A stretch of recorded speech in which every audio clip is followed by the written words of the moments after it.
Household substance abuse. It's sunset and you're on a farm. Suddenly, your father's car comes up the road, and just from the sound of it, you are terrified. You know tonight will be horrifying. Every day of your life has been split into two categories: Dad is sober or not sober. This is household substance abuse, a type of childhood trauma where a parent's addiction turns the home into a place filled with fear. It was the early life of Charlize Theron, who grew up on a farm in South Africa with a father whose alcoholism made the home a recurring nightmare. On June 21, 1991, when Charlize's father came home drunk, he violently threatened to kill both her and her mother. Terrified, both quickly retreated into a bedroom and leaned their full weight against the door. But this only annoyed her father more, and it got so serious that he picked up a gun. Then, in an instant, he fired several blasts through the bedroom door, but all of them somehow missed. In self-defense, her mother drew her own gun and fired back, killing her father in the process. Eventually, the investigation ruled it as justifiable homicide. Charlize was only a teenager when it all happened. Years later, Charlize spoke about it openly, refusing to carry it as shame. She credited her mother's decision with saving her life. Physical neglect. You're hungry after school, but there's no food in the fridge. Your parents are at work, spending their day with orphans, trying to help them find good families. But their own home has a collapsing ceiling, a neglected child,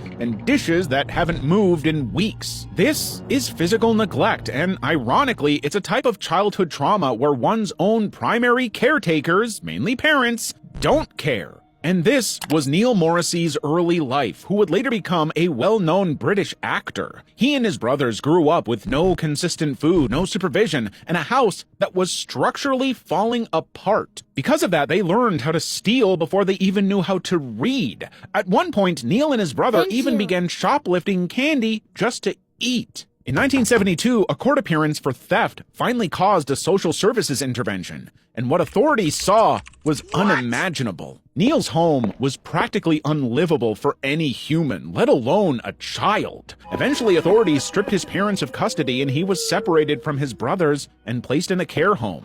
But even there, care was not consistent. As Neil moved through care homes, he had low expectations and the stigma of being a discarded child. But once he turned 18, the little support he had disappeared as well. He was left homeless with no money or safety net overnight. After years of being homeless, Neil ultimately rebuilt his life and became a successful actor. He later produced a BBC documentary called Care Home Kid, in which he described the children still struggling within the system. In this case, the neglect had two chapters. His parents wrote the first, and the state's care home wrote the other. Targeted mistreatment. You come home from school and sit down at the dinner table with your family. The food smells warm, but instead of being served, Mom looks you dead in the eye and points to the basement. Quietly, you get up and she locks the door behind you. Dinner continues, but you starve alone in the basement. This is targeted mistreatment, and it's when a child is singled out from his siblings and treated in a very inhumane way.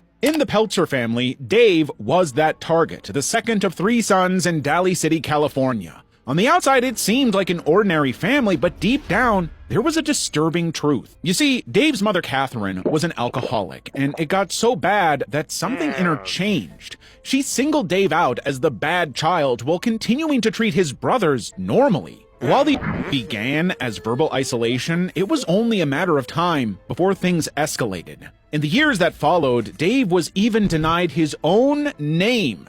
Instead, the house called him It. Now, Dave's father knew about the suffering, so he sometimes slipped him food in secret, but he never confronted his wife. And he never stood up to protect Dave because he chose his marriage over his son. Meanwhile, Dave arrived at school every day with bruises and weighed just 68 pounds despite being 12.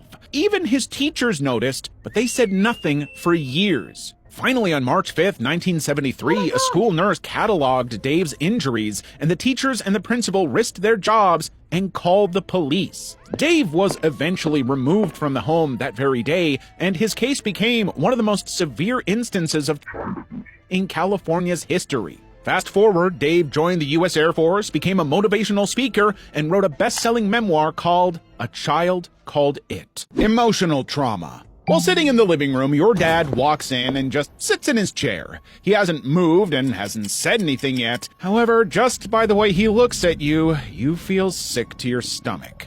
Just then, he tells you, like every other day, that he's better than other fathers because he doesn't use his fists. But still, you get so scared that you wet yourself just standing at attention. Hours pass, and you've just been standing silently while your father lists everything that he finds wrong with you. This is emotional mistreatment, the kind that leaves no bruises for a teacher to spot, but wounds far deeper. For years, this was Nicolette's childhood because her father, a Vietnam veteran, believed children were inherently bad and needed to be controlled. So, her house ran like a military camp. There were long tirades over nothing. For instance, Nicolette's homework would get torn apart if her handwriting wasn't up to mark. One time, her younger sister was even forced to sit outside, exposed to passing cars as punishment. And sadly, their mother never intervened. For years, the abuse was emotional, until it became physical.